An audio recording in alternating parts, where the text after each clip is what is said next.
You'll never make it without me. Those were the last words he said before walking out. Not, I'm sorry. Not, I love you. Not even goodbye. Just pure, calculated cruelty. Prediction. Curse. Challenge. I stood there in our kitchen. His kitchen, really, his name on the lease, holding our 4-year-old daughter on my hip. She was confused, clutching her stuffed elephant, asking why Daddy was putting clothes in the big suitcase. My phone was on the counter. I just checked my bank account. $2.47. $2.47. That's what I had to my name after he cleaned out our joint account the night before. Took everything except what I'd spent on groceries that morning. You'll never make it without me, he repeated, like he wanted to make sure I heard him. Like he wanted those words to haunt me. And they did. He grabbed his suitcase, the expensive one we'd bought together for a honeymoon that felt like a lifetime ago, and he walked toward the door. Our daughter started crying. Not loud, sobbing cries. Just these quiet, confused whimpers that broke something in my chest. Daddy, where are you going? He paused, his hand on the doorknob. For 1 second, one single stupid second, I thought he'd turn around. I thought he'd see her face and remember what it felt like to love someone more than yourself. He didn't turn around. The door closed. Not slammed. That would have been too dramatic, too honest. No, he closed it softly, gently, like he was just stepping out to get milk. Like he'd be back any minute. But the sound of the lock clicking, that was final. I stood there, frozen. My daughter's tears soaking into my shirt. $2 in my pocket. 4-year-old depending on me. And his words echoing in my head like a death sentence. You'll never make it without me. That night, after I put her to bed, after I lied and said Daddy was on a work trip, after I sang her favorite lullaby 3 times because she wouldn't stop asking when he'd come home, I sat on the bathroom floor and tried to remember when it started falling apart. It wasn't that day. It had been crumbling for months, maybe years. I just hadn't wanted to see it. 6 months earlier, we'd been at a restaurant. Our anniversary. 7 years married. She was at my mother's house for the night. It was supposed to be romantic, special, a reminder of why we'd chosen each other. He was on his phone the entire time. Can you put that away? I asked, trying to keep my voice light. Just for dinner. It's work, he said without looking up. It's always work. Someone has to pay the bills. That phrase. He'd started using it more and more. Someone has to pay the bills. Like I didn't work. Like taking care of our daughter, managing the house, working part-time at the dental office wasn't real work. The waiter brought our food. I'd ordered the salmon, my favorite. He'd ordered a steak medium rare, same thing he always got. We ate in silence. Him scrolling. Me pretending this was fine. This was normal. This was what 7 years of marriage looked like. Do you still love me? Yes. He looked up. Finally. But his expression wasn't tender or reassuring. It was annoyed. Why do you always ask that? Because you never answer. I'm here, aren't I? Come home every night. Pay the mortgage. What more do you want? I want you to look at me. Talk to me. To act like you still care that I exist. He put his phone down. Looked at me with those eyes that used to make me feel seen and now just made me feel evaluated. You're being dramatic, he said. Dramatic. That was his favorite word for any emotion I expressed that inconvenienced him. Dramatic when I cried after miscarrying our second child. Dramatic when I asked him to help more with bedtime routines. Dramatic when I begged him to go to marriage counseling.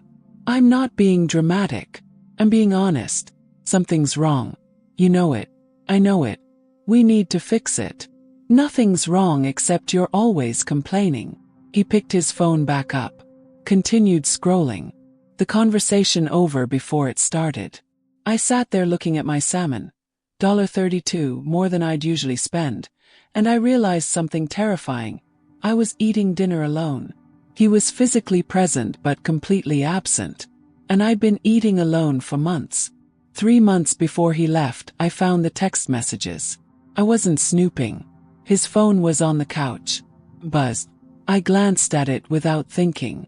Her. Can't wait to see you tonight. Wear the blue shirt I like. My stomach dropped. Picked up the phone.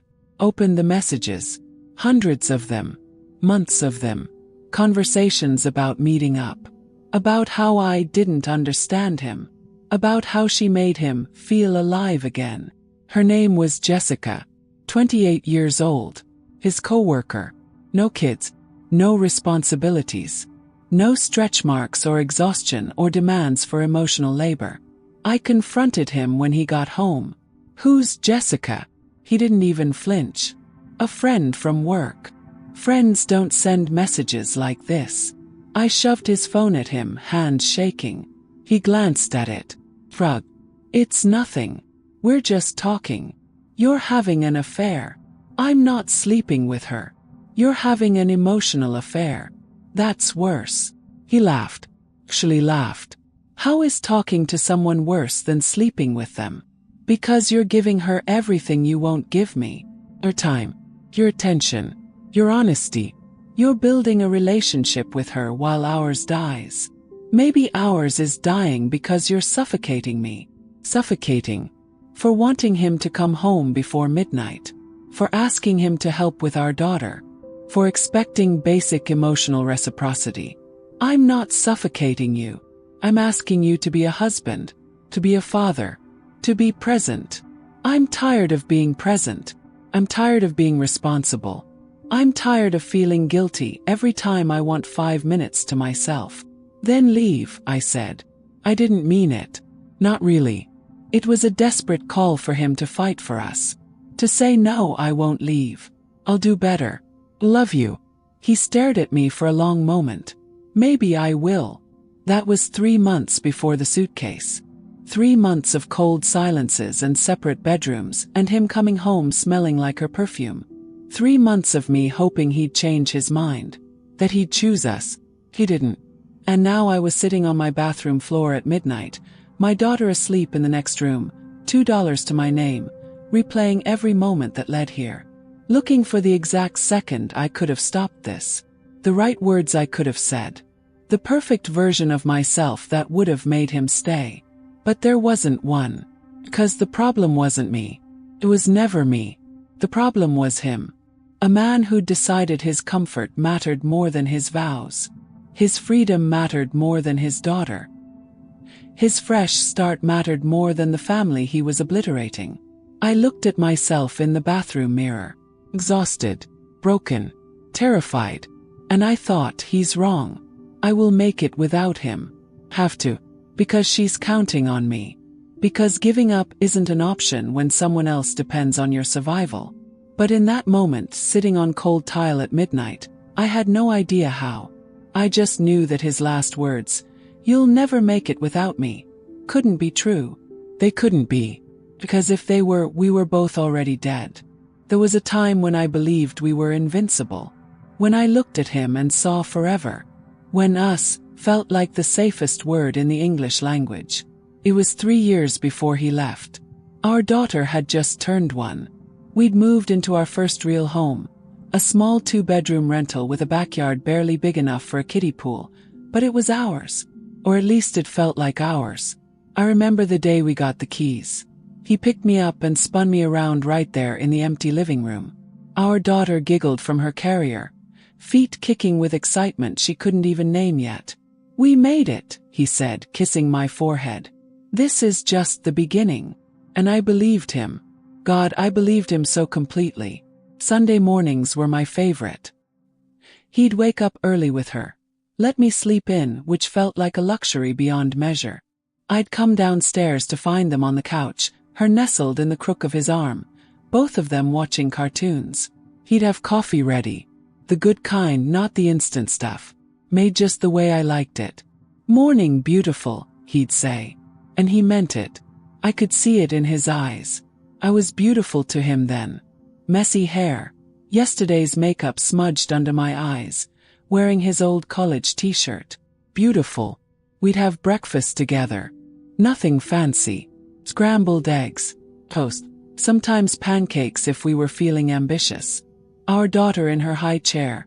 More food on her face than in her mouth, and we'd laugh. We laughed so much back then. Wednesday nights were date nights at home. We couldn't afford babysitters or fancy restaurants, so after she went to bed, we'd make dinner together. He'd pour cheap wine into coffee mugs. We'd broken all our wine glasses in the move, and we'd cook side by side in our tiny kitchen. He'd tell me about work, the difficult client he'd won over, the presentation that went well, the promotion he was working toward. And I'd listen, genuinely interested, proud of him in that uncomplicated way you can only be proud of someone when their success doesn't threaten your own. I'd tell him about my day, the new word our daughter learned, the way she'd laughed at the dog in the park, the article I'd read about sleep training, small things, domestic things, things that felt important because we were building something. "You're an amazing mother," he'd say, pulling me close after dinner, dishes still in the sink. "I don't tell you that enough." "You're an amazing father," I'd say back. And I meant it. He was. Saturdays we'd go to the farmer's market. All three of us. He'd push the stroller while I picked out vegetables we'd inevitably forget to cook before they went bad. We'd buy overpriced artisan bread and organic strawberries and feel very adult, very accomplished, very much like we were doing life right. She'd fall asleep on the way home, and we'd drive in comfortable silence. His hand on my knee, windows down, whatever song came on the radio filling the space between us with something that felt like contentment. "I love this," he said once. "I love our little family." "Me too," I whispered, squeezing his hand. "Me too." There were hard moments, of course. Sleepless nights when she wouldn't stop crying. Arguments about money, there was never enough money. Tension when he worked late, or I was too exhausted for intimacy, or the house was too messy, or dinner wasn't made. But we'd navigate it. We'd talk. We'd apologize. We'd remember that we were on the same team. That it was us against the world, not us against each other. I remember one night, maybe 6 months before everything fell apart, she'd been sick with a fever. We'd taken turns staying up with her, trading off every few hours. At 4 a.m. we were both awake, both exhausted, both worried. He looked at me across her crib, where she was finally sleeping, and he said, "I couldn't do this without you." "We're partners," I said. "That's what partners do." "No," he said. "I mean it. You're stronger than me. Better than me. I need you. Need you." Those words. I held on to those words like a lifeline. Like proof that we were solid. That he saw me. That I mattered. I didn't know then that "I need you" and "I love you" aren't the same thing. That need can turn to resentment.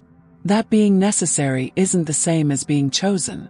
I didn't know that the man who said, "I couldn't do this without you" at 4 a.m. while our sick daughter slept would become the man who said, "You'll never make it without me" while walking out the door. I didn't know that the Sunday morning coffee, the Wednesday night dinners, the Saturday farmers markets were all temporary. That I was building my entire identity on a foundation someone else controlled. That I was so busy being we, that I'd forgotten how to be me. Looking back now, I can see the cracks. The way he started working later. The way he stopped asking about my day. The way "I love you" became automatic instead of intentional. The way his hand stopped reaching for mine in the car. The way he started looking at his phone more and at me less.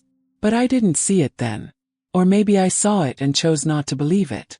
Because acknowledging the cracks meant acknowledging that everything I'd built, my marriage, my family, my sense of security, was built on sand. So I plastered over them. Made excuses. Blamed stress, blamed work, blamed new parenthood. Blamed everything except the truth. He was already leaving. Piece by piece. Choice by choice. He was already gone. I just didn't know it until the door closed behind him. Those Sunday mornings. Those Wednesday nights. Those Saturday farmers markets. They weren't promises. They were memories waiting to haunt me. Evidence of what I'd lost. Proof of how good we'd had it and how completely he'd thrown it away. And the worst part. I'd give anything to go back. Not to change what happened, that was always going to happen. But to tell that version of myself. Take more pictures. Remember more details. Hold on tighter. Because this moment right here, when you think you have forever, this is all you get. The eviction notice came 2 weeks after he left. 30 days to vacate. His name was on the lease. He'd already called the landlord, told him he was moving out, that I'd figure something out. I stared at that piece of paper. Legal letterhead, official language, my world ending in 12-point Times New Roman, and I felt my legs give out. I sat on the floor right there in the hallway where the mailman had slid it under the door. My daughter was watching cartoons in the living room. Oblivious. Safe in her innocence for just a few more minutes. 30 days. I had 30 days to find a new place with no money, no cosigner, no rental history in my name. 30 days before we'd be homeless. Called him 6 times, straight to voicemail. Texted, "We're being evicted. Your daughter is about to be homeless. Call me." Read.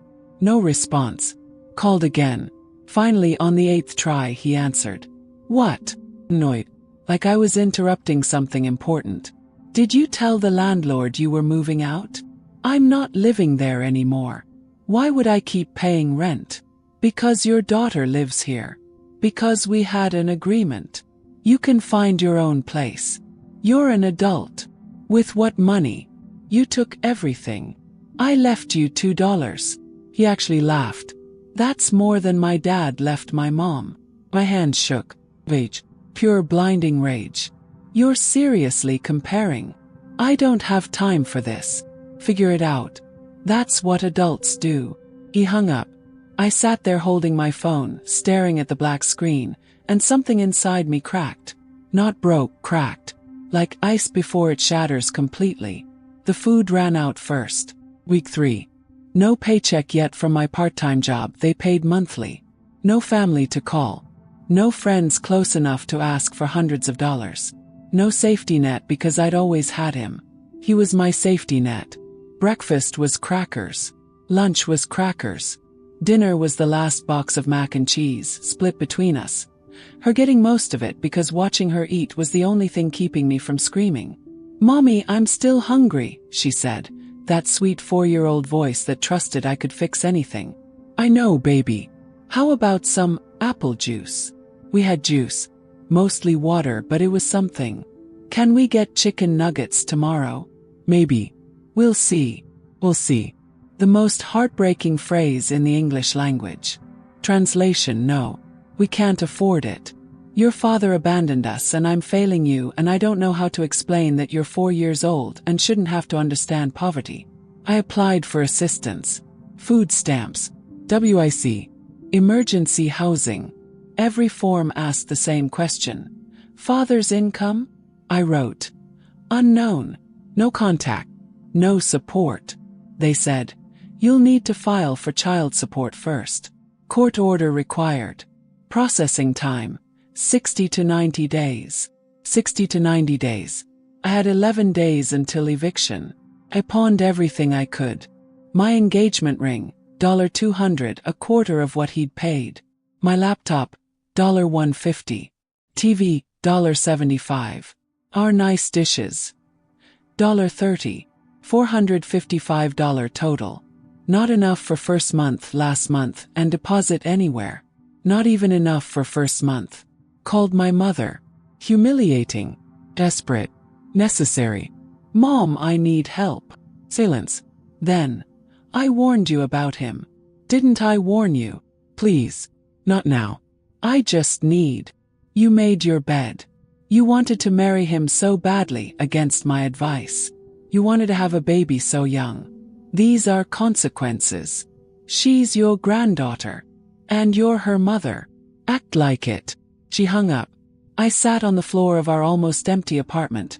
Furniture sold, walls bare, boxes packed with nowhere to go, and I let myself break.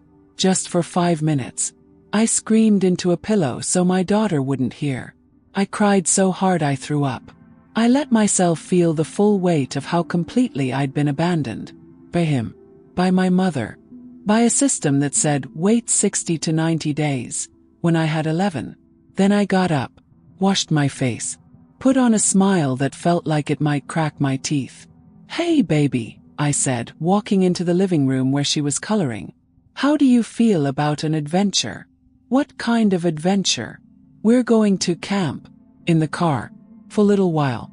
Like camping but in the city. Her eyes went wide. Really? Like on TV? Exactly like that. It'll be fun. Wait. The first of so many lies I'd tell to protect her from the truth. We were homeless because her father chose his comfort over her survival. That night I packed the car. Everything we had left fit in a Honda Civic. 4 years of life reduced to what could fit in a trunk and back seat. She fell asleep easily, thinking it was an adventure. I sat in the driver's seat, parked behind a 24-hour Walmart, and I thought about his last words. You'll never make it without me. Maybe he was right. Maybe this was it.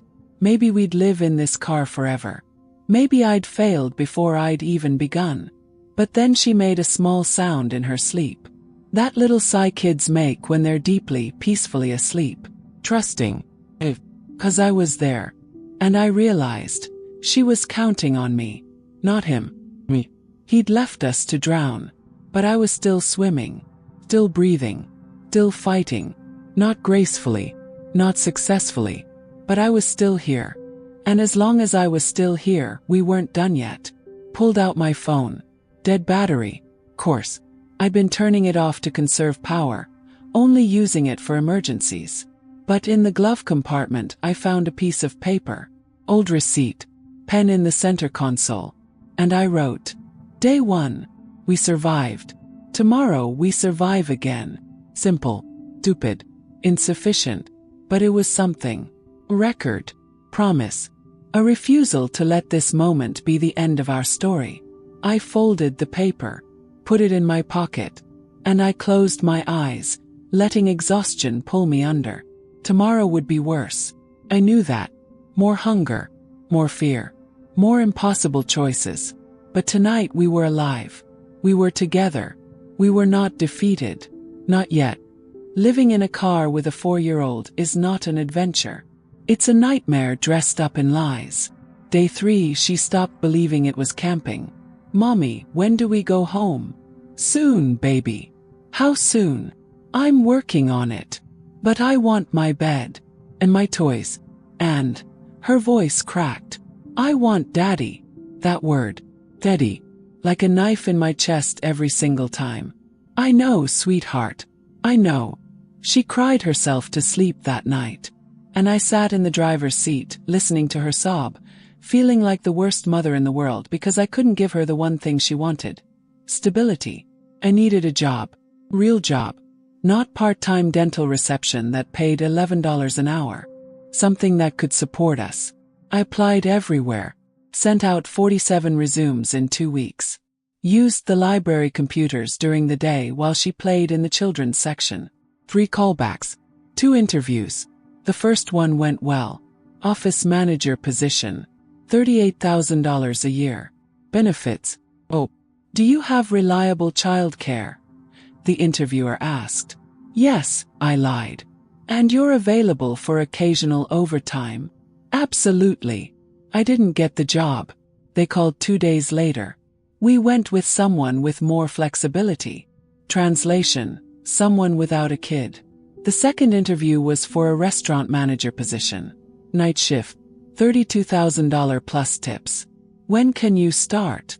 Immediately. Great. We'll need you Monday through Friday, 5 p.m. to 2 a.m. Took it. I had no choice. Even though I had nowhere for my daughter to sleep while I worked. Even though 2 a.m. meant sleeping in the car for 3 hours before she woke up. Even though every cell in my body screamed that this was unsustainable. I took it because $32,000 was $32,000 more than we had. But I needed childcare. Desperately. I asked everyone I could think of. Just for a few weeks. Until I get on my feet. I'll pay you back. No one said yes. Everyone had reasons. Valid reasons. Good reasons. Too busy. Too many kids already. Not comfortable with overnight. Wish I could help but. Understood. I did. Desperation makes people uncomfortable. They don't want to catch it like a disease. Finally, I found a woman on Craigslist. $100 a week for overnight care. It was sketchy. It was probably illegal. It was my only option. Her apartment smelled like cigarettes and cat piss. She had 3 other kids there, all different ages, all looking as tired as mine. "She'll be fine," the woman said. "I'll put her on the couch. You pick her up in the morning." My daughter clutched my hand. "Mommy, I don't want to stay here. It's just for a little while. Just while Mommy works. Please don't leave me." I knelt down, looked into her eyes. His eyes, always his eyes, the cruelest reminder. "I have to work so we can get our own place. So we can go home. Can you be brave for me?" She nodded, tears streaming down her face. "I'll be brave." I left her there, drove to work, and I cried the entire way. The restaurant job was hell. Angry customers, incompetent staff, a boss who yelled more than he managed. I worked 12-hour shifts on my feet, smiling through exhaustion, pretending everything was fine. My body started breaking down. Week 2, I developed a UTI. Couldn't afford to see a doctor. Bought cranberry juice and over-the-counter pain meds. Suffered through it. Week 3, I twisted my ankle carrying cases of beer down to the storage room. Wrapped it. Kept working. Couldn't afford to miss a shift. Week 4, I got my first paycheck. $847 after taxes. I owed the childcare woman $400. I needed $100 for gas. I needed food, real food, not gas station crackers. He needed. The math didn't work. Never worked. I saw him once during this time. Completely by accident. I was at a grocery store, buying the cheapest bread and peanut butter, calculating every dollar. He was in the produce section, laughing with her. Jessica, the co-worker, the other woman. She was beautiful, rested, childless. They had a cart full of expensive food. Organic vegetables, premium meats, cheese. The kind of groceries people buy when money isn't a concern. He saw me. Eyes met. And I saw something flash across his face. Guilt. Shame. Or was I projecting what I wanted to see? He looked away first. Steered his cart down another aisle. Like I was a stranger. Like we hadn't built a life together. Like we didn't have a daughter sleeping on a stranger's couch while I worked myself to death to keep her fed.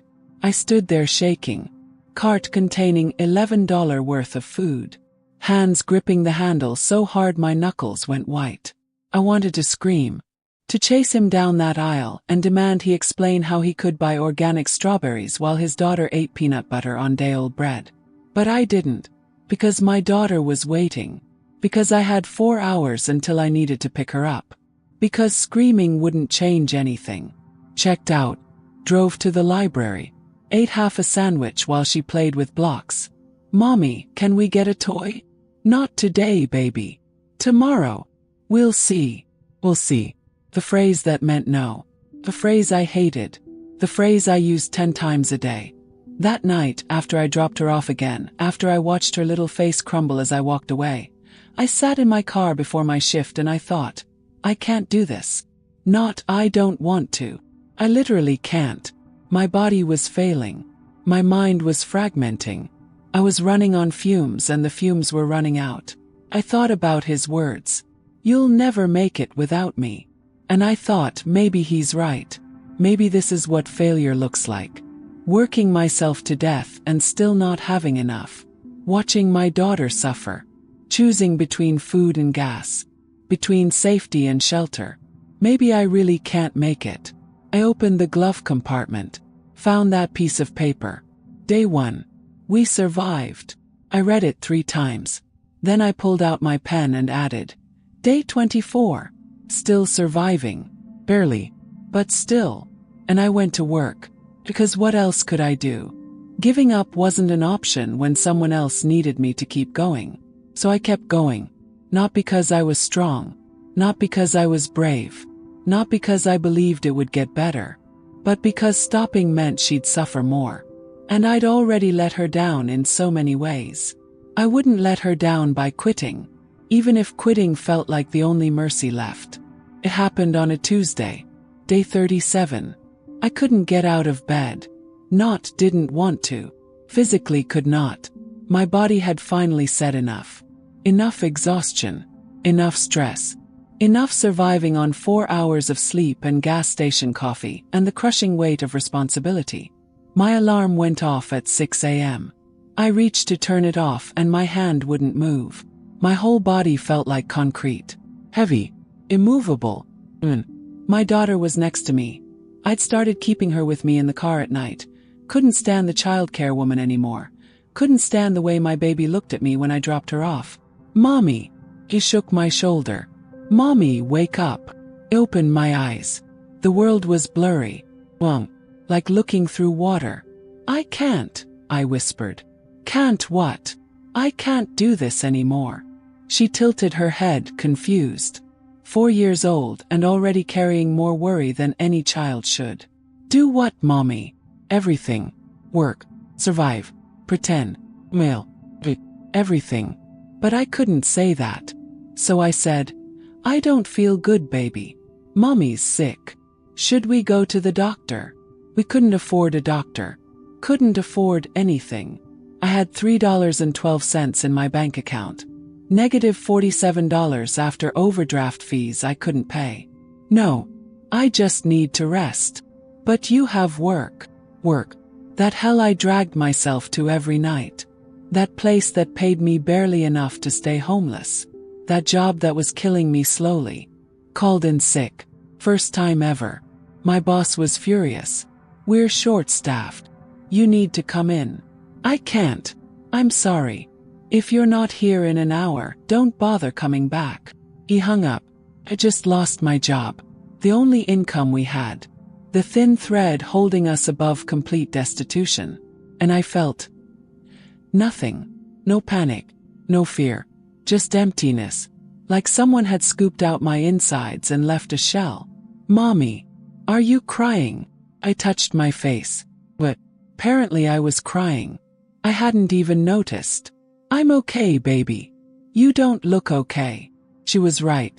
I wasn't okay. I was the opposite of okay. I was a woman who'd been sleeping in a car for over a month, who'd just lost her only job, who had a 4-year-old depending on her and $3 to her name. I was drowning. Actively drowning. And there was no lifeguard. No rescue. No one coming to save us.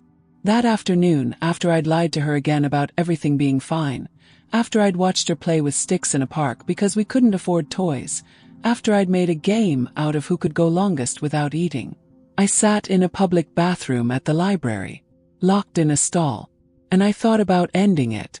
Not dramatically, not loudly, just quietly stopping, driving somewhere remote, letting the car run. Carbon monoxide. Peaceful. Easy. She'd go into foster care. Probably get adopted. Probably have a better life than anything I could give her. 2 parents. Stability. Food. Bed. Everything I couldn't provide. Would be mercy, really. For both of us. She'd be free of a mother who'd failed her. I'd be free of the crushing weight of failing. I sat there for 20 minutes planning it out. Where I'd go. What I'd say to her. How I'd make sure someone found her quickly after. And then I heard singing. In the library bathroom. Some woman at the sink, washing her hands, humming. Then singing. A joyful hymn. I recognized it from childhood. Amazing grace. I once was lost, but now am found. Was blind, but now I see. I don't know why that broke me. Maybe because I was lost. Maybe because I couldn't see any way forward. Maybe because hearing someone else's joy reminded me that joy still existed somewhere, even if I couldn't access it. But I sobbed. Deep, body-shaking sobs that I couldn't stop. 37 days of holding it together. And I fell apart in a library bathroom because a stranger sang about grace. The singing stopped. Hello. Are you all right in there? I couldn't answer. Couldn't speak. Just cried harder. I'm going to get someone, okay? Just hold on. Hold on. Like I was dangling off a cliff. Which I was. Metaphorically. Maybe literally. A library employee came. Then security. They got me out of the stall. Sat me down. Got me water. Do you need us to call someone? There's no one to call. Family. Friends. No one. They looked at each other. Those worried glances people make when they realize someone is truly alone. What about your daughter? Is she here? My daughter. God. My daughter. Where was she? Panic. Jumped up. Ran to the children's section. She was there. Sitting exactly where I'd left her. Coloring. Oblivious. She looked up and smiled. Mommy. I drew us. 2 stick figures. Big one, little one. Holding hands. Hearts floating above their heads. It's you and me. Together forever. Together forever. This child who'd lost everything. Her home, her father, her stability. Still believed in forever. Still believed in us. I knelt down. Pulled her close. Breathed in her strawberry shampoo. Dollar store brand, but it still smelled like hope. I love you, I whispered. I love you so much. I love you too, Mommy. Are you done being sick? Well, I wasn't done. I might never be done. But she needed me not to be sick. Needed me to be okay. Needed me to keep going. Yeah, baby. I'm feeling better. Good.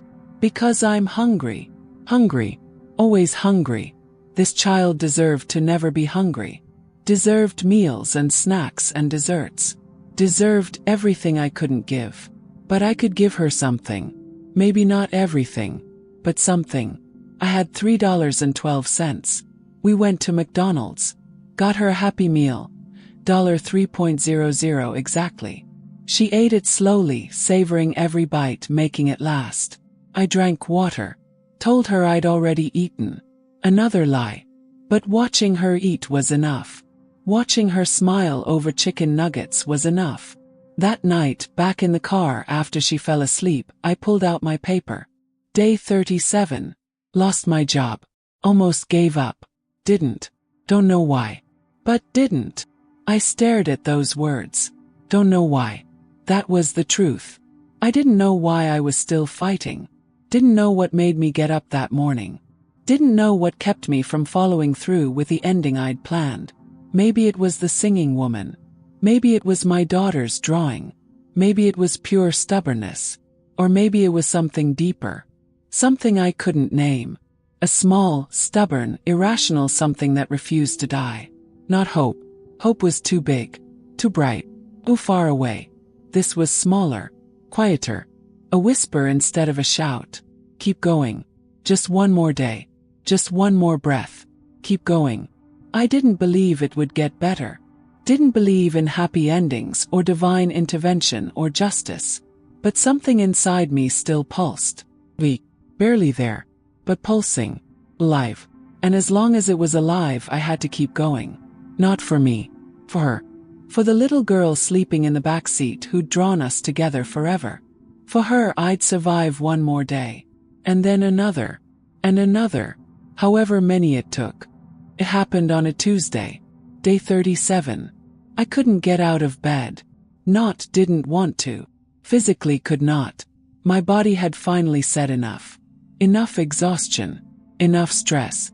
Enough surviving on 4 hours of sleep and gas station coffee and the crushing weight of responsibility. My alarm went off at 6 a.m. I reached to turn it off and my hand wouldn't move. My whole body felt like concrete. Heavy. Immovable. My daughter was next to me. I'd started keeping her with me in the car at night. Couldn't stand the childcare woman anymore. Couldn't stand the way my baby looked at me when I dropped her off. Mommy. He shook my shoulder. Mommy, wake up. Open my eyes. The world was blurry. Like looking through water. I can't, I whispered. Can't what? I can't do this anymore. She tilted her head, confused. 4 years old and already carrying more worry than any child should. Do what, Mommy? Everything. Work. Survive. Pretend. Mail. Everything. But I couldn't say that. So I said, I don't feel good, baby. Mommy's sick. Should we go to the doctor? We couldn't afford a doctor. Couldn't afford anything. I had $3.12 in my bank account. Negative $47 after overdraft fees I couldn't pay. No. I just need to rest. But you have work. Work. That hell I dragged myself to every night. That place that paid me barely enough to stay homeless. That job that was killing me slowly. Called in sick. First time ever. My boss was furious. We're short-staffed. You need to come in. I can't. I'm sorry. If you're not here in an hour, don't bother coming back. He hung up. I just lost my job. The only income we had.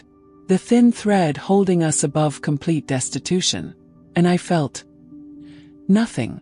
No panic. No fear. Just emptiness. Like someone had scooped out my insides and left a shell. Mommy, are you crying? I touched my face. But apparently I was crying. I hadn't even noticed. I'm okay, baby. You don't look okay. She was right. I wasn't okay. I was the opposite of okay. I was a woman who'd been sleeping in a car for over a month, who just lost her only job, who had a 4-year-old depending on her and $3 to her name. I was drowning, actively drowning, and there was no lifeguard, no rescue, no one coming to save us. That afternoon, after I'd lied to her again about everything being fine, after I'd watched her play with sticks in a park because we couldn't afford toys, after I'd made a game out of who could go longest without eating, I sat in a public bathroom at the library, locked in a stall, and I thought about ending it. Not dramatically, not loudly, just quietly stopping, driving somewhere remote, letting the car run. Carbon monoxide, peaceful, easy. She'd go into foster care, probably get adopted, probably have a better life than anything I could give her. 2 parents, stability, food, bed, everything I couldn't provide. Would be mercy, really, for both of us. She'd be free of a mother who'd failed her. I'd be free of the crushing weight of failing. I sat there for 20 minutes planning it out. Where I'd go, what I'd say to her, how I'd make sure someone found her quickly after. And then I heard singing. In the library bathroom. Some woman at the sink, washing her hands, humming. Then singing. A joyful hymn. I recognized it from childhood. Amazing grace. I once was lost, but now am found. Was blind, but now I see. I don't know why that broke me. Maybe because I was lost. Maybe because I couldn't see any way forward. Maybe because hearing someone else's joy reminded me that joy still existed somewhere, even if I couldn't access it. But I sobbed. Deep, body-shaking sobs that I couldn't stop. 37 days of holding it together. And I fell apart in a library bathroom because a stranger sang about grace. The singing stopped. Hello. Are you all right in there? I couldn't answer. Couldn't speak. Just cried harder. I'm going to get someone, okay? Just hold on. Hold on. Like I was dangling off a cliff. Which I was. Metaphorically. Maybe literally. A library employee came. Then security. They got me out of the stall. Sat me down. Got me water.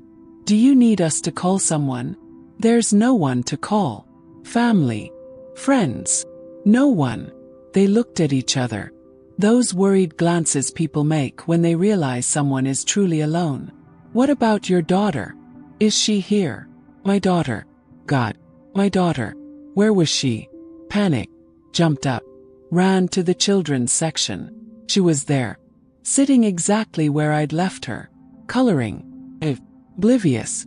She looked up and smiled. Mommy. I drew us. 2 stick figures. Big one, little one. Holding hands. Hearts floating above their heads. It's you and me. Together forever. Together forever. This child who'd lost everything. Her home, her father, her stability. Still believed in forever. Still believed in us. I knelt down. Pulled her close. Breathed in her strawberry shampoo. Dollar store brand, but it still smelled like hope. I love you, I whispered. I love you so much. I love you too, Mommy. Are you done being sick? Well, I wasn't done. I might never be done. But she needed me not to be sick. Needed me to be okay. Needed me to keep going. Yeah, baby. I'm feeling better. Good. Because I'm hungry. Hungry. Always hungry. This child deserved to never be hungry. Deserved meals and snacks and desserts. Deserved everything I couldn't give. But I could give her something. Maybe not everything, but something. I had $3.12. We went to McDonald's. Got her a Happy Meal. $3.00 exactly. She ate it slowly, savoring every bite, making it last. I drank water. Told her I'd already eaten. Another lie. But watching her eat was enough. Watching her smile over chicken nuggets was enough. That night, back in the car after she fell asleep, I pulled out my paper. Day 37. Lost my job. Almost gave up. Didn't. Don't know why. But didn't. I stared at those words. Don't know why. That was the truth. I didn't know why I was still fighting. Didn't know what made me get up that morning. Didn't know what kept me from following through with the ending I'd planned. Maybe it was the singing woman. Maybe it was my daughter's drawing. Maybe it was pure stubbornness. Or maybe it was something deeper. Something I couldn't name. A small, stubborn, irrational something that refused to die. Not hope. Hope was too big. Too bright. Too far away. This was smaller. Quieter. A whisper instead of a shout. Keep going. Just one more day. Just one more breath. Keep going. I didn't believe it would get better. Didn't believe in happy endings or divine intervention or justice. But something inside me still pulsed. Weak. Barely there. But pulsing. Alive. And as long as it was alive, I had to keep going. Not for me. For her. For the little girl sleeping in the back seat who'd drawn us together forever. For her, I'd survive one more day. And then another. And another. However many it took. 6 months at Grace House. 6 months of rebuilding piece by piece. Paycheck by paycheck, choice by choice. Month 1, learn to budget. Maria sat with me, spreadsheet open, teaching me things I should have known but never had to learn when he managed everything. Income here. Fixed expenses here. Variable expenses here. Savings. Yes, even $20 a month counts here. I saved $47 that first month. $47 felt like a fortune. Month 2. Open my own bank account. Just mine. No one else's name. No one who could drain it and leave me with nothing. The bank teller smiled. Starting fresh. Something like that. That debit card with only my name on it. Power I didn't know I needed. Month 3, promotion at work. Not huge. Administrative assistant to executive assistant. But $6,000 more a year. And I'd earned it. Me. My work. My value. My boss called me into her office. You're reliable. Efficient. Professional. We'd like you to take on more responsibility. More responsibility. 2 months ago I couldn't get out of bed. Now I was being promoted. Month 4, started therapy. Free through the shelter. A woman named Dr. Chen who didn't let me hide behind. I'm fine. You experience trauma. Abandonment is trauma. Homelessness is trauma. You're allowed to not be fine. I don't have time to not be fine. I have a daughter. You have a daughter who needs a mother who's healing, not just surviving. She was right. I've been running on adrenaline and spite. Eventually that runs out. We worked through it. The betrayal. The shame. The anger. The grief for the life I'd lost and the person I'd been before everything broke. Hurt. God, it hurt. But it was the kind of hurt that cleaned wounds instead of infecting them. Month 5. My daughter started pre-K, real school. She came home with artwork and stories and friends' names I had to memorize. Mommy, I made a friend. Her name is Sophie and she has a bunny and she said I can come to her house. Playdate. Normal childhood things. Things I thought we'd lost forever. I met Sophie's mom. She invited us over. I almost said no. Still carried shame about the shelter, about our situation. But then I thought, my daughter deserves normal. She deserves friends and playdates and a mother who doesn't let poverty steal her childhood. So we went. And it was fine. Better than fine. My daughter played. I had adult conversation. We were people, not just survivors. Month 6. Saved $1,000. $1,000 in my savings account. Emergency fund. Safety net. The thing I wish I'd had when he left. I showed my daughter. See this number. This means we're never going back to the car. No matter what happens, we have this.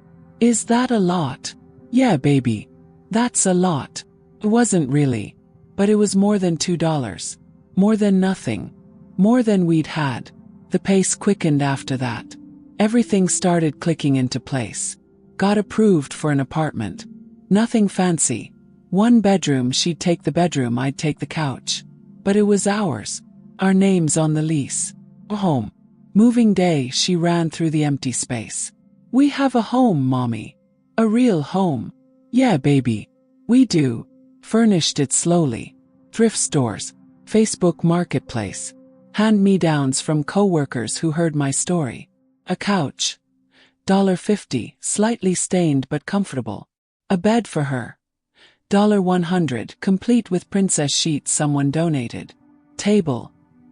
$30, wobbly but functional. Every piece felt like victory. Every room we filled felt like proof. She started calling it our apartment instead of the place we're staying. Started inviting friends over. Started feeling permanent instead of temporary. I got another raise. $52,000 now. Manager track. Career trajectory. Things I'd stopped believing in. Paid off my debts. Medical bills from that untreated UTI. Overdraft fees from the car days. Library fines from books I couldn't return when we had nowhere to keep them. $2,000 in debt. Cleared over 6 months. 1 payment at a time. Bought my daughter new clothes. Not thrift store. Not hand-me-downs. New with tags from an actual store. Can I really pick anything? Anything you want? She chose 3 outfits, practical and careful. Still thinking like someone who couldn't afford mistakes. Baby, you can get more. We have a budget. Really? Really? She cried in the dressing room. Happy tears. Because new clothes shouldn't make a 5-year-old cry. But they did when she'd spent months wearing the same 3 outfits in rotation. Started building credit. Secured credit card with $200 limit. Used it for gas, paid it off immediately. Score went from non-existent to 620 to 680 over 8 months. Numbers. Just numbers. But they meant something. They meant banks would trust me. They meant I could build something. 1 year after he left, I sat in our apartment, and I made a list. Things I have now. Job with benefits. Apartment in my name. Savings account with $1,847. Credit score above 650. Daughter in school, thriving. Therapy helping me heal. Friends who showed up. Self-respect I'd lost and found again. Things I lost. Him. His income. His name on documents. The life I'd planned. The person I was before. I stared at that list. The things I lost felt significant a year ago. Now they felt like shedding dead weight. I didn't need him. Didn't need his income. Didn't need his name. I'd built something better. Something that couldn't be taken away because it wasn't dependent on someone else's decision to stay. My daughter came into the room, sleepy, clutching her elephant. Mommy, can we have pancakes tomorrow? Yeah, baby. We can have pancakes. With chocolate chips. With chocolate chips. She smiled, hugged me, went back to bed. And I realized, this was it. The life I'd rebuilt. Not glamorous, not easy, not without scars, but ours, earned, unbreakable, 'cause I'd built it myself. 1 decision, $1, 1 day at a time. And nobody, not him, not circumstance, not fate, could take that away. 18 months after he left, the phone rang. Unknown number. I almost didn't answer. Spam calls probably. But something made me pick up. Hello. Silence. Then breathing. Then, it's me. My blood froze. His voice. After 18 months of silence. After abandonment and homelessness and rebuilding from nothing. Why are you calling? I wanted to check in. See how you're doing. How she's doing. How we're doing. As if he had the right to ask. As if he'd been on vacation instead of deliberately absent from his daughter's life. We're fine. Better than fine. Good. That's good. He sounded different. Tired. Deflated. Can I see her? No. She's my daughter. Biologically. But you haven't been her father in a year and a half. You don't get to walk back in because you're suddenly curious. I made a mistake. Mistake. Singular. Like abandoning your family was one oopsie instead of hundreds of choices compounded over months. Where's Jessica? Yes. Cold. Clinical. Silence. She left, didn't she? You finally have consequences and now you want your backup plan. Your family. The one you threw away. It's not like that. Then what's it like? Explain it to me. Because from where I'm standing, you left us with nothing. And now that your shiny new life imploded, you want back in. I was scared. Overwhelmed. I didn't know how to. I was scared too. But I didn't leave. I didn't abandon a 4-year-old who needed me. I fought. Every single day. While you played house with your coworker. I know I messed up. But I want to make it right. You can't make it right. There is no right after what you did. You can maybe make it less wrong. Maybe. If you're willing to actually put in work. I am. I swear. I wanted to hang up. To tell him to never contact us again. To protect my daughter from the man who'd hurt her by disappearing. But I also remembered what Dr. Chen said. She'll ask about him someday. And you'll have to decide if your anger is more important than her right to know her father. I need to think about it, I said. Okay, babe. Can I call back? Give me a week. I hung up before he could respond. My hands shook. 18 months of healing and one phone call brought it all back. The rage, the hurt, the betrayal. I called Dr. Chen. Emergency session. He wants back in, I told her. After everything. He wants to see her. What do you want? I want him to suffer. I want him to feel a fraction of what we felt. I want him to know what it's like to lose everything. And after he suffers, what then? I didn't have an answer. Your anger is valid, she said. But your daughter will grow up. She'll have questions. She'll want to know her father, or at least know why he wasn't there. You have to decide. Do you want to be the mother who kept them apart out of anger, or the mother who let her daughter make her own choice when she was ready? I hated that she was right. 1 week later he called again. You can see her, I said. Supervised. 1 hour. At a public place. You don't make promises you can't keep. You don't tell her you're back for good. You don't hurt her again. 1 strike and you're done forever. Thank you. Thank you. I won't. Saturday. 2 p.m. Lincoln Park. Don't be late. Saturday came. I dressed my daughter in her favorite purple dress. She had no idea where we were going. We're meeting someone special, I told her. Who? I knelt down. Looked into those eyes that were so much like his.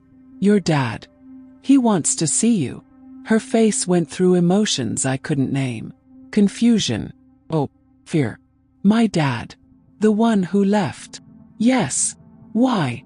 Because he made a mistake. A big mistake. And he wants to try to fix it. Will he leave again? God, that question. The wisdom of a 5-year-old who'd learned too young that people leave. I don't know, baby. But I promise you, I will never leave. No matter what he does, I'm here forever. Okay. She took my hand. Let's go. We got to the park at 1:55 p.m. He was already there, sitting on a bench, looking older, grayer, smaller somehow, like guilt had physically diminished him. He saw us, stood up, started walking over. My daughter gripped my hand tighter. Is that him? Yeah, baby. That's him. He stopped a few feet away, looked at her like she was something precious and breakable. Hi, sweetheart. You've gotten so big. She didn't answer, just stared. I brought you something. He held out a stuffed animal. Rabbit. I remembered you liked rabbits. I like elephants, she said quietly. I have an elephant. His face fell. He didn't even know his daughter's favorite animal. 18 months and he'd become a stranger. Can I sit with you guys? I gestured to the bench. We sat. Awkward silence. I'm sorry, he said to her. I'm sorry I left. I'm sorry I wasn't here. I'm sorry for everything. Why did you leave? He looked at me. I didn't help him. This was his mess to explain. I was scared. Of being a dad. Of messing up. Of not being good enough. So I ran away instead of trying. That was dumb, she said. He laughed. Broken. Yeah. It was really dumb. Mommy didn't run away. She was scared too, but she stayed. Your mom is amazing. She's stronger than me. Braver than me. I know. She looked at me. She's the best mom in the world. I almost cried. Right there. In front of him. But I held it together. They talked for an hour. Tilted. Uncomfortable. But they talked. She told him about school, her friends, her favorite TV show. He listened like every word mattered. When it was time to go, he asked, "Can I see you again?" She looked at me. Can he, Mommy? Everyone waiting for my permission. My decision. My control over whether this man got a second chance. If you want to see him, we can arrange it. Okay. She turned to him. You can come again. But don't leave again. It made Mommy really sad. I won't. I promise. Promises don't mean anything, she said with devastating clarity. But you can try. We left. Got in the car. She was quiet the whole drive home. You okay, baby? Yeah. It seems nice. But different than I remember. You were 4 when he left. You barely remember him. I remember he made you cry. My chest tightened. I'm not crying anymore. Good. I don't like when you cry. That night, after she went to bed, he texted him, "Thank you for today. She's incredible." She is. No thanks to you. Him, I know. I know I don't deserve this. But I want to try. To be her father. If you'll let me. I stared at that message. The audacity. The entitlement. The assumption that wanting to try was enough. But I also remembered something Margaret said. Grace isn't about what people deserve. It's about what you're willing to give. You get one more chance. Mess it up and you're done. Forever. Him, I won't mess up. Swear. I didn't believe him. But I put my phone down. Went to bed. And I thought maybe he'll step up. Maybe he won't. Either way, we'd be fine. Because we'd already survived the worst he could do. And whatever came next, we'd survive that too.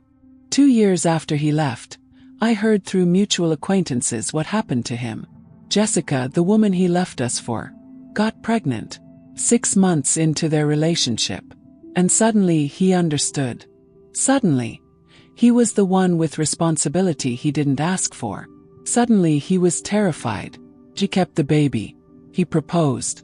He said yes. And then, 3 months before the baby was born, she left him. Met someone else. Someone younger, richer, more exciting. Told him she needed space and wasn't sure about their future and couldn't do this anymore. Every excuse he'd used on me, she used on him. Poetic justice, they call it. The universe balancing its scales. He lost his job too. Downsized. Corporate restructuring. The promotion he'd been working toward, gone. The salary he'd been so proud of, halved. Had to move back in with his parents. 43 years old, living in his childhood bedroom, paying child support to 2 different women, neither of whom wanted him. I found this out at a coffee shop. Ran into his sister. She told me everything unprompted, maybe thinking I'd be vindicated. He's a mess, she said. Barely leaves his room. Talks about how he ruined everything. How he wishes he could go back and make different choices. I waited for the satisfaction. The vindication. The schadenfreude. It didn't come. Instead I felt nothing. Maybe a little pity. But mostly nothing. Because his suffering didn't undo ours. His regret didn't erase the 18 months we'd fought to survive. His consequences were his own. They had nothing to do with me anymore. I'm sorry he's struggling, I said. And I meant it. Not because I forgave him. Not because I wanted him to suffer less. But because his pain didn't nourish me, didn't make me feel better, didn't change anything about who I'd become. Are you two getting back together? His sister asked hopefully. God no, we're not getting back together. We're not friends. We're co-parents at best. And only because our daughter deserves a chance to know her father. He talks about you. About what he lost. He lost it the day he walked out. Everything after that is just him finally understanding the consequences. He kept showing up for visits. Every other Saturday. Consistent. Time. Trying. He brought her gifts, the right ones now. Elephants, not rabbits. Books she actually wanted to read. Snacks she actually liked. He asked about school. Or friends. Or life. Actually listened to the answers. He was becoming something resembling a father. Not the father she deserved from the start. But a father nonetheless. One Saturday, he pulled me aside after the visit. I need to tell you something. Okay. Jessica's baby was born last week. A boy. Congratulations. Thanks. But that's not. I saw him. Held him. And all I could think about was how I missed this with our daughter. How I missed her at that age. How I threw away something irreplaceable. You did. I know. And I can't fix that. Can't get those years back. But I want you to know I see it now. I see what I did. What I destroyed. And I'm sorry. I know sorry doesn't mean much after everything. But I am. I looked at him. Really looked. Saw the regret etched into his face. The weight he'd carry forever. I believe you're sorry. But sorry doesn't change what happened. Sorry doesn't give back what you took. I know. The justice you're looking for, the forgiveness, the absolution, the feeling that you've made it right, you're never going to get that from me. Because you can't make this right. You can just do better going forward. Is that enough? For her. Maybe. She's young. She's resilient. She might forgive you someday. Might build a real relationship with you if you keep showing up. And for you. For me, you're a cautionary tale. You're proof that running from responsibility doesn't save you from it. That fear doesn't justify cruelty. That you can't undo the damage you cause by finally growing a conscience. He nodded. That's fair. I don't need you to suffer. I needed you to step up 2 years ago. Since you didn't, I built a life without you. Good life. And your regret doesn't change that. You're amazing. You know that. The way you handled everything. The way you survived. The way you're raising her. I don't know how you did it. I did it because I didn't have a choice. Because quitting would have hurt her more than staying hurt me. Because I'm her mother and that means something I don't expect you to understand. I walked away. Back to my daughter, who was showing me a flower she'd picked. Mommy, look. It's purple. Your favorite. It's beautiful, baby. Thank you. We went home. Our apartment. Bigger now, 2 bedrooms, furniture we'd picked out together. That night, after she went to bed, I thought about justice. Real justice isn't revenge. Isn't watching someone suffer and feeling vindicated. Real justice is this. I built a life. I became someone stronger, wiser, more capable than I was before he left.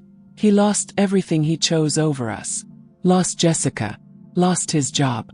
Lost his dignity. Lost years with his daughter he'll never get back. I gained everything I built myself. Gained confidence. Gained independence. Gained proof that I didn't need him. The scales balanced themselves. Not because I pushed them. Because that's what scales do when you stop holding them down. His punishment is living with his choices. My reward is living beyond them. That's justice. Quiet. Inevitable. Perfect. 3 years after he left, on an ordinary Tuesday, I realized I'd forgiven him. Not in a dramatic moment. Not after a conversation or therapy breakthrough. Just quietly. Accidentally. While making breakfast. My daughter was at the table doing homework. He'd texted asking if he could take her to the science museum that weekend. And instead of feeling the familiar surge of anger, I just felt neutral. Dad wants to take you to the museum Saturday. Can I go? If you want to. Will you come? No, baby. That's time for you and him. Okay. She went back to her homework, unbothered. And I realized it didn't hurt anymore. His presence in our lives didn't trigger rage or resentment. Somewhere between years 2 and 3, between his consistent visits and my focused healing, I'd let it go. Not forgotten. Not excused. Just released. I called Dr. Chen that afternoon. I think I forgave him, I said. And I don't know how I feel about that. How do you feel? Lighter. But also guilty. Like I'm betraying the version of me that suffered. Like forgiveness means what he did was okay. Forgiveness doesn't mean it was okay. It means you're choosing peace over anger. Your future over his past. That's not betrayal, that's growth. When did it happen? How did I not notice? Because real forgiveness isn't a decision. It's a process. You wake up one day and realize the weight you've been carrying is gone. That's when you know. That Saturday, I watched him pick up our daughter. He was on time. Had a cooler with snacks, the kind she liked. Had researched the museum exhibits to find ones she'd enjoy. Thank you, he said to me, for giving me this chance. I know I don't deserve it. You're right. Don't. But she does. She deserves a father who shows up. And you're finally doing that. I'm trying. Every day. That's all anyone can do. And keep trying when it's hard. They left. And I had a whole day to myself. First time in years. Could have worked. Could have cleaned. Could have caught up on life admin. Instead I went to the park. Sat on a bench. Watched other families. And I thought about everything we'd survived. The abandonment. The homelessness. The hunger. The desperation. The slow, painful climb back to stability. And I thought he was wrong. You'll never make it without me, he'd said. But I did. We did. Not just survived, thrived. I'd proven him wrong in every way possible. Got promoted again last month. $65,000 now. Saving for a house. Building credit. Planning a future. My daughter was excelling in school. Happy. Adjusted. Loved by so many people who'd shown up when he didn't. We were whole. Complete. Not despite his absence, because of it. That was the lesson I'd learned. Sometimes the worst thing that happens to you is actually the catalyst for becoming who you were always meant to be. I wouldn't thank him for leaving. Wouldn't glorify the trauma. Wouldn't pretend it was meant to be. But I would acknowledge this. I discovered strength I didn't know I had. Built a life I'm proud of. Became a mother who modeled resilience instead of just preaching it. And he missed all of it. That was his punishment. Not my anger. His absence from the transformation. When they came back that evening, my daughter was glowing. Mommy. We saw dinosaurs and planets, and there was a thing where you could dig for fossils. That sounds amazing, baby. He stood at the doorway. She's incredible. You've done an amazing job with her. We've done an amazing job. She raised herself as much as I raised her.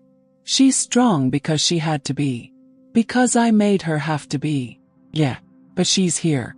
She's happy. And you're here now. That's what matters going forward. He left, and my daughter hugged me. Mommy, can I tell you something?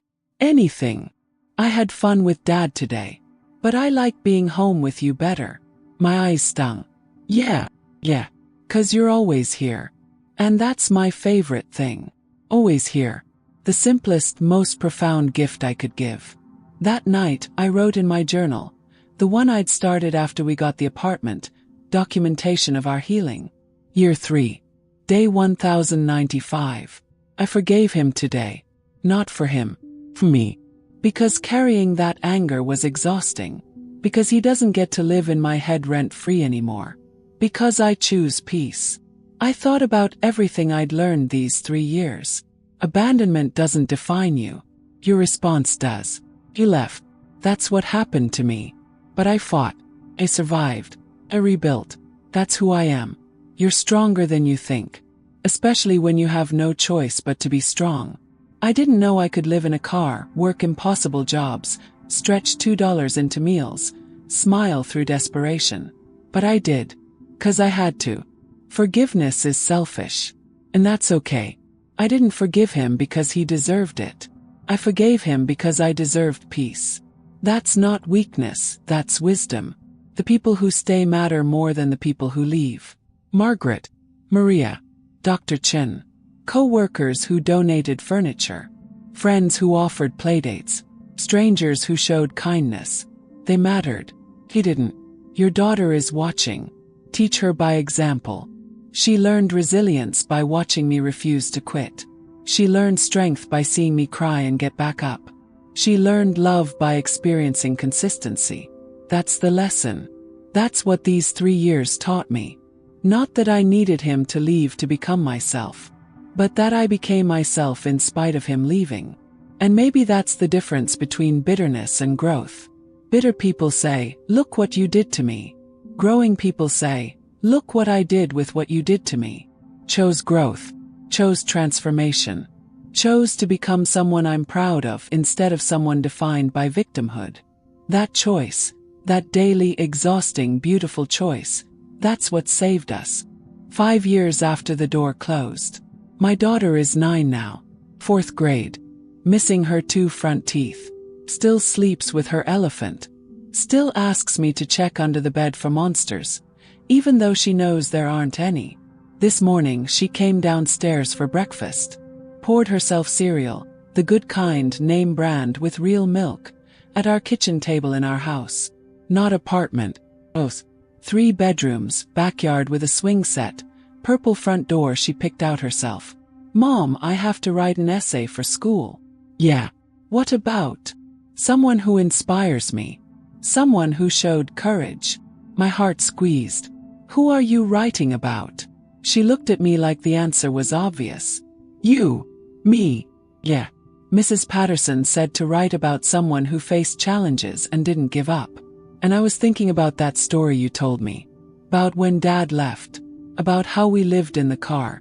About how you kept going even when it was really hard. I set down my coffee. "You remember that story. You tell it sometimes. When I'm scared of something. You say, 'We survived the car.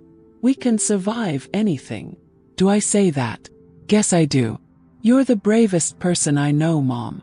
And I want my class to know it too." She finished her breakfast, grabbed her backpack, kissed my cheek. "Love you. Love you too, baby." She left for the bus. And I sat in my kitchen in my house that I bought with my money, and I cried. Happy tears. Proud tears. Grateful tears for the journey that brought us here. 5 years ago, he said I'd never make it without him. He was wrong. Spectacularly, completely wrong. I didn't just make it. I built something better than anything we had together. Because this life isn't built on his presence. It's built on my refusal to quit. He still sees her. Every other weekend. Holidays negotiated through co-parenting apps. He's consistent now. Present. Trying to make up for lost time that can't be reclaimed. His relationship with her is fine. She loves him. He loves her. But there's distance there. The kind that comes from missing the foundational years. From being a visitor instead of a constant. That's his consequence. Not my anger. His absence from her childhood. Last month, he pulled me aside after a drop-off. "Can I ask you something?" "Sure." "Do you ever think about what would have happened if I'd stayed? If I'd worked through my fear instead of running?" Thought about it. Really thought about it. Sometimes. But honestly, I don't know if we would have made it. The relationship was already broken. Maybe you leaving was the catalyst we both needed. You needed me to leave. I needed to discover I didn't need you. There's a difference. He nodded slowly. I see who you've become. And I know I don't get to take credit for that. But I'm proud of you. Even though I have no right to be. You're right. You don't get credit. But I'll accept the pride. Because I am proud of me too. We stood there for a moment. 2 people who'd once loved each other. Who'd built and destroyed a family. Who'd become strangers learning to coexist. "She's lucky to have you," he said. "I'm lucky to have her." She's the reason I survived. He left, and I went inside. My daughter was at the kitchen table, working on her essay. Mom, can you help me with this part? I want to write about the time we ate crackers for breakfast. How do I explain that without making it sad? What do you want to say? That we didn't have much, but we had each other. And that was enough. My throat tightened. Yeah, baby. Write that. That's exactly right. She wrote. I watched, and I thought about everything we'd survived. The abandonment, the homelessness, the hunger, the fear, the slow, painful reconstruction of our lives. And I thought about what I'd tell my past self. The woman standing in that hallway, holding a 4-year-old $2 in her pocket, convinced her life was over. I'd tell her, you're going to survive this. Not just survive, you're going to thrive. It won't be easy. It'll be the hardest thing you've ever done. You'll cry more than you knew possible. You'll question everything. You'll stand on the edge of giving up more times than you can count. But you won't give up. 'Cause you can't. 'Cause she needs you. Because somewhere deep inside, you'll find strength you didn't know you had. And 5 years from now, you'll own a house. You'll have a career you're proud of. You'll have saved enough money that emergencies don't devastate you. You'll watch your daughter write an essay about your courage. And you'll realize, you made it. You actually made it. Not because of him. Not despite him. But because of you. Your choices. Your strength. Your refusal to let his abandonment become your ending. That's what I'd tell her. That's what I want to tell anyone standing where I stood 5 years ago. If you're reading this, if you're in your car with your kid, if you're down to your last few dollars, if someone told you you'd never make it, they're wrong. You will make it. Maybe not today. Maybe not this month.